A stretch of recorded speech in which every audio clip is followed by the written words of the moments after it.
There is a road in Bolivia that begins in the cold, thin air of the Andes and descends into the warm breath of the Amazon. For decades, people did not come here for beauty. They came because there was no other way through. The world would later give it a name: the Death Road.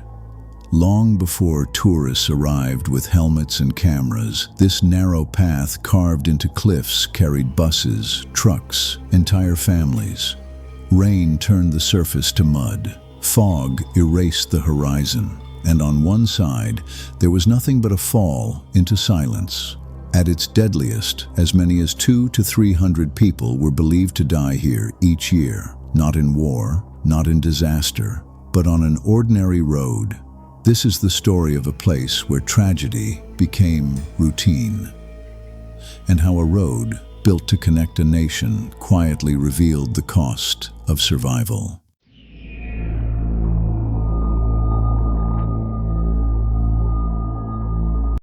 The road was built in the 1930s, carved into unforgiving mountainsides by Paraguayan prisoners of war after the Chaco conflict between Bolivia and Paraguay. High above the clouds, engineers traced a path along cliffs that seemed never meant to hold wheels. The result was a narrow ribbon of dirt and rock stretching roughly 36 kilometers, linking the high-altitude capital of La Paz to the fertile Yungas region below. It became part of what is now known as Yungas Road. For decades, it was the only practical land route between these two worlds. The cold, administrative heart of the nation above, the humid, agricultural lifeline below. Everything passed through it. Food bound for city markets, fuel for generators and buses, livestock pressed tightly into wooden trucks, farmers carrying citrus and coca leaves, children traveling hours to reach school, and with them, something less visible: connection, commerce, hope. But the road was never engineered for comfort. In places, it narrowed to barely 3 meters wide, just enough for a single vehicle to pass. There were no guardrails, no protective barriers, only open air. Cliffs fell hundreds of meters into jungle valleys where clouds drifted like smoke. Rain transformed the surface into slick clay. Fog erased depth and distance. Loose stones shifted beneath heavy tires. Waterfalls spilled directly across the track, cutting channels through mud. On this road, drivers did not simply steer.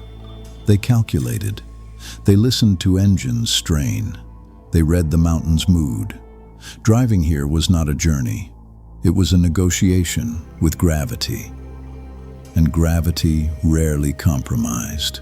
By the late 20th century, the peril was impossible to dismiss. What had long been accepted as hardship began to reveal itself as a national crisis. Crashes were no longer isolated incidents whispered about in villages below. They became statistics. Year after year, fatalities mounted. Dozens of lives were lost annually, and in some of the darkest periods, the toll was far heavier. Before the mid-1990s, estimates suggested that between 200 and 300 people died each year along this single mountain corridor. Buses vanished beyond the cliffs. Cargo trucks failed to complete routine deliveries. Families waiting at the other end sometimes waited forever. In 1983, tragedy struck with particular force. A crowded bus lost control and plunged into a canyon, killing more than 100 passengers. It remains one of the deadliest road disasters in Bolivia's history. Afterward, the mountainside began to change. Wooden crosses appeared at bends and blind corners. Some were simple. Others bore photographs, names, dates. They marked the places where vehicles had slipped, skidded, or misjudged a single turn. The route became a corridor of memorials, a quiet procession of grief stretching from the highlands toward the jungle. Yet traffic did not cease. Engines continued to climb and descend. Market goods still needed to reach the capital. Farmers still depended on access to buyers. Communities remained bound together by this fragile connection. For many Bolivians, avoiding the passage was not a choice. It was the only artery linking livelihood to opportunity. Danger was acknowledged. Loss was mourned. But movement continued. Because in the absence of alternatives, this road was not merely infrastructure. It was survival. In 1995, international observers gave it a title both simple and terrifying: the most dangerous road on Earth. The phrase traveled far beyond Bolivia. It appeared in newspapers, travel reports, and television segments. A remote mountain passage, once known mainly to truck drivers and villagers, had entered global vocabulary. At the time, the risk was undeniable. Hundreds of accidents were reported each year. Collisions between buses negotiating blind curves, cargo trucks unable to brake on saturated clay, vehicles reversing along narrow stretches because there was no space to pass. The elements offered no mercy. Steep gradients forced engines to strain on the ascent and tested brakes on the descent. The roadway narrowed unpredictably, sometimes barely wide enough for a single bus. There were no protective barriers, only open air and vertical drops. Cloud banks moved without warning, swallowing visibility.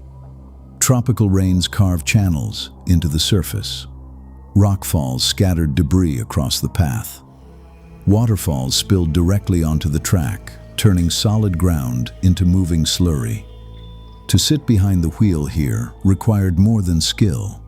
It required faith.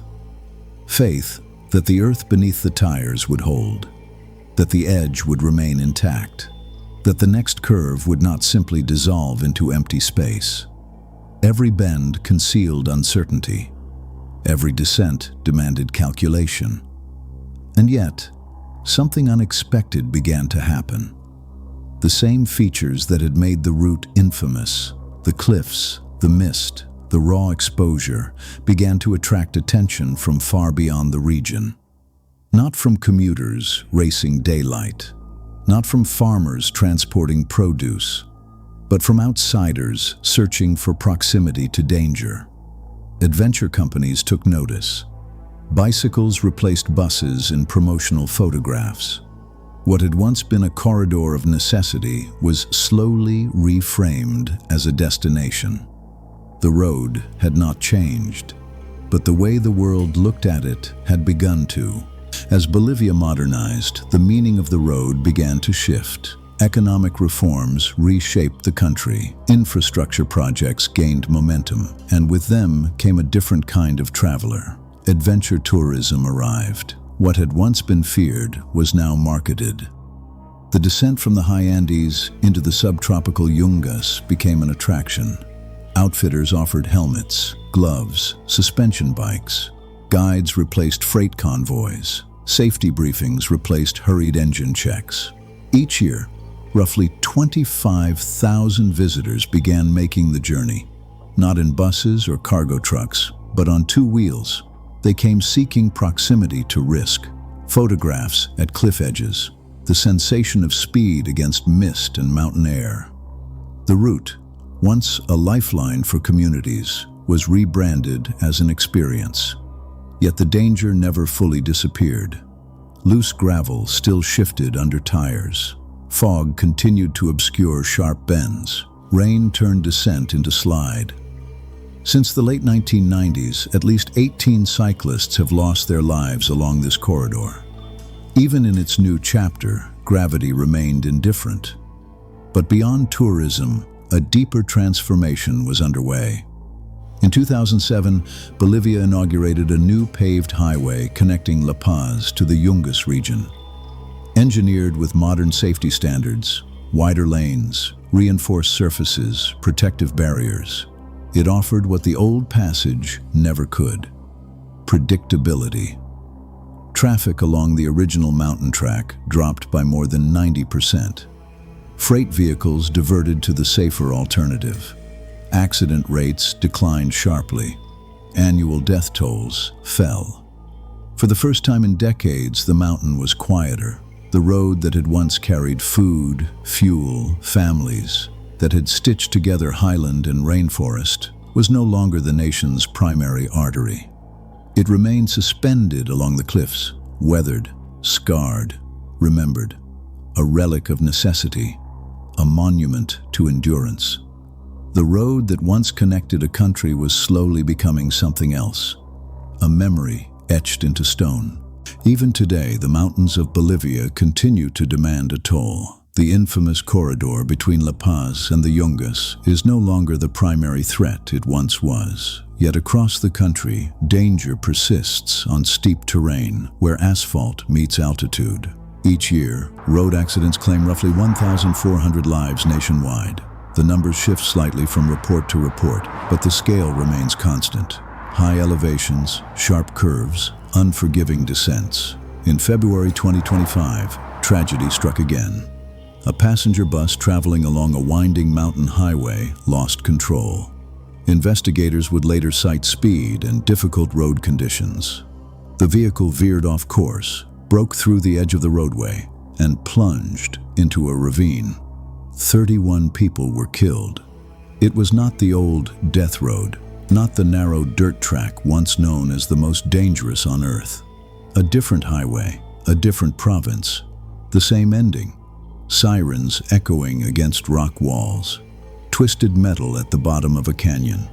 Families receiving news that begins with hesitation. The pattern is painfully familiar. Velocity, blind bends, mechanical strain, gravity. And then silence. Because the deeper story was never confined to one infamous stretch of mountain. It extends across a country shaped by dramatic elevation and vast distance. Bolivia's geography is breathtaking.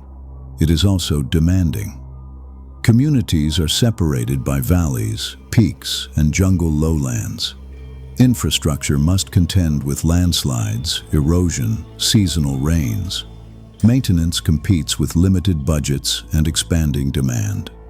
The challenge is structural. The stakes are human. This is not merely a tale of reckless driving or isolated misfortune.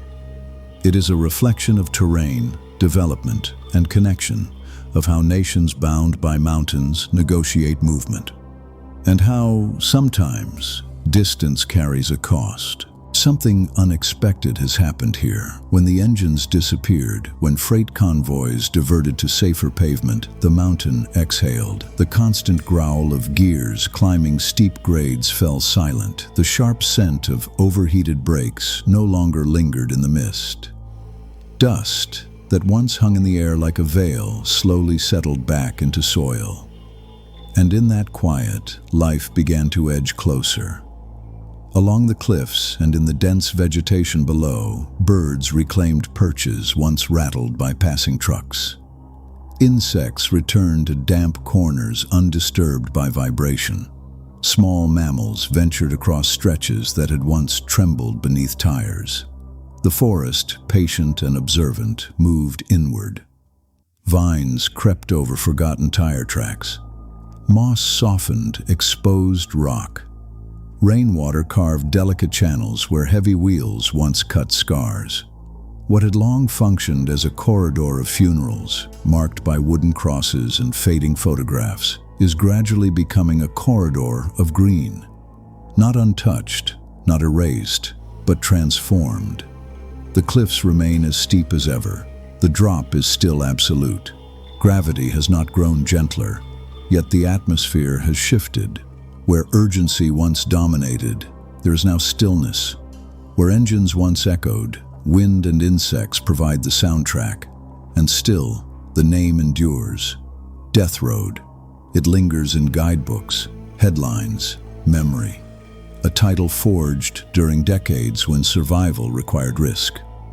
Because places remember. Stone remembers the weight of wheels. Soil remembers impact. Communities remember absence. Even when traffic moves elsewhere, even when infrastructure improves, even when tragedy fades from daily routine. The landscape keeps its history. And here, suspended between mountain and jungle, that history hangs in the air.